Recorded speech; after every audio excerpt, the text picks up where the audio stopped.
Alright, here working on my 2007 Suzuki VL 650 or V-strom 650, and I had to take the tire off. I put a new tire on it today, so I'm going to go ahead and replace the brake pads also. You can see the brake pads are pretty worn out in the rear.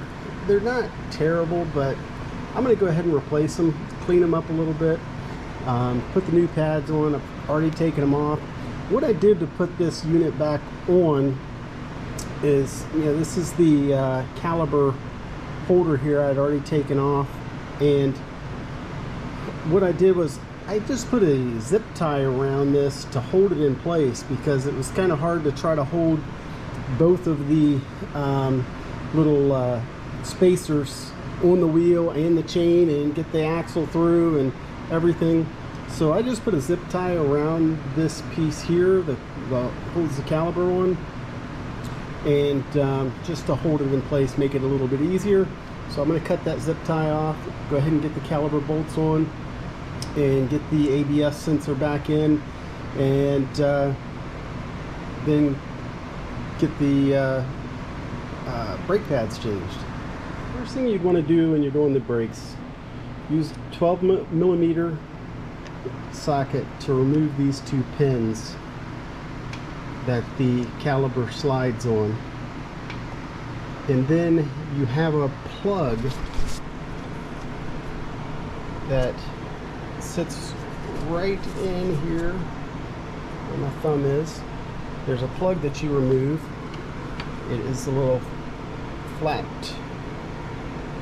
blade screwdriver. Pull that plug out, and then you can remove the pin with a 5mm Allen. Just break that loose and take the pin out. So what I'm going to do is I'm going to take this pin out. I'm going to take these pads, I'm going to remove these shims that are on the back of the pads, put them on the new pads. You can see how much thicker the new pads are from the old pads. So they were definitely getting pretty low. Like I said, they probably still had some miles left on them, but since I had everything torn apart, I'm going to go ahead and replace it. Okay, so I took the pin out, cleaned the pin and the wire wheel, got it nice and smooth again. I'm going to put a little tiny bit of grease on this, just so that the pads slide back and forth on it okay, and then I'm going to put it back together. Alright, so here's the shims removed. I cleaned them up a little bit. Put this shim on this side.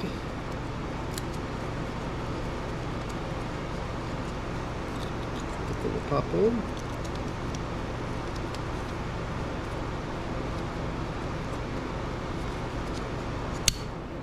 Alright, so that one's popped on that side. This one was the side against the caliper. You can see the against the piston.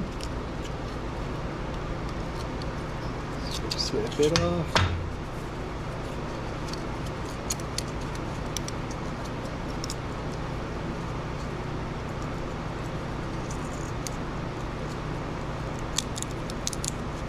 Alright, so now we got that on. Now I'm going to just put a little dab of grease back here on the back part of the pad, just to keep it from squealing and making noise. And I've done that for years and have never had any problems with it getting on the brakes. So I'm just going to put a little dab of grease on the back of those, and put a little grease on the pin. I'm going to clean this spring up in the wire wheel also. This sits on top of the caliper, or on top of the caliper assembly, and then the caliper sits down on it. We're going to have to compress our caliper also, so we can fit the new pads on the rotor. Alright, what I like to use is, this is some grease that I've had for years from, it's actually a Nissan grease, and I don't know if you can see this. I'm just going to rub some on this part of the caliper here and here, and then I'll rub some on the back side of the this pad, just a little coating, not much at all, just to give that some lubrication, and it helps keep your brakes from squealing. So I'm going to go ahead and slap this together. Alright, so I got the pads just hanging here, and then I'm going to, oops, I thought I had the right Allen. I'm going to take this Allen and just snug these, tighten this back down.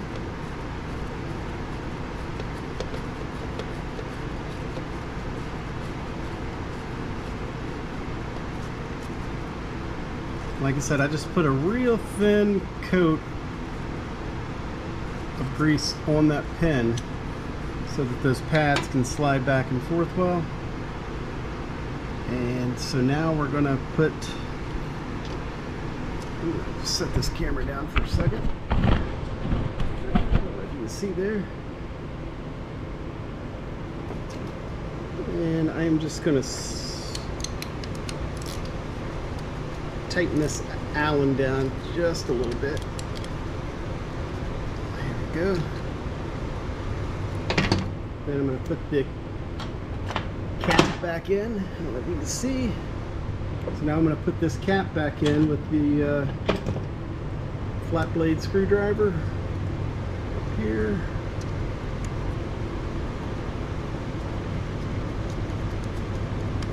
And screw that back in. Alright, I'm going to see if I can find some Scotch-Brite. I like to hit my rotors with a little bit of Scotch-Brite just to knock some of the old glazing off. This rotor has some marks on it, but it's not terrible, so I'm going to hit that, and then we'll put the pad on. Okay, I cleaned up the spring. As you can see, put it back on top of the caliper right here. Hopefully you can see the light's kind of giving me a little shadow. So now I'm going to cut the zip tie. I'm going to cut the zip tie off, and we will go ahead and put the caliper on, and then the ABS sensor as well. Okay, so now what you want to do is just line your calipers up. You want to make sure your pads, let me come over here and see if you can see, make sure your pads sit properly in the springs. I don't know if you're going to be able to see from here. Let's see if we come down here. Make sure they sit properly in the back part of the caliper, and when you put the pressure down on it, the spring inside that holds the pads in place will kind of push against it and push everything down into place, and you can put your pins in, starting them by hand.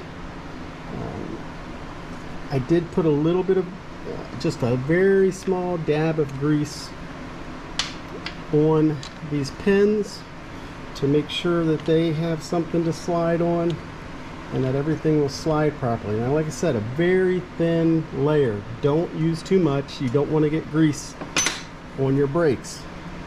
So I use just a very thin layer of regular grease on the pins. I'm going to just tighten this down. And I'll look in the book here in a minute to see what the torques are for these. But I'm just going to snug them up. And then we have to put our ABS sensor in as well. Okay, we torqued the ABS sensor down to 6 foot-pounds. The smaller pin here is about 12 foot-pounds. And I believe the other one, the 13mm bolt, is 17 foot-pounds. Okay, got the 14mm bolt torqued down, got the 12mm bolt torqued down, and got the 12mm ABS bolted down. So what I'm going to do, I'm just going to pump the brakes a few times, make sure it's releasing. It is. And the brake pedal is nice and firm. So rear brakes are done. We're going to do the front brakes. I did not tighten this down yet because I still have to adjust the chain tension after removing the rear wheel for putting the new tire on.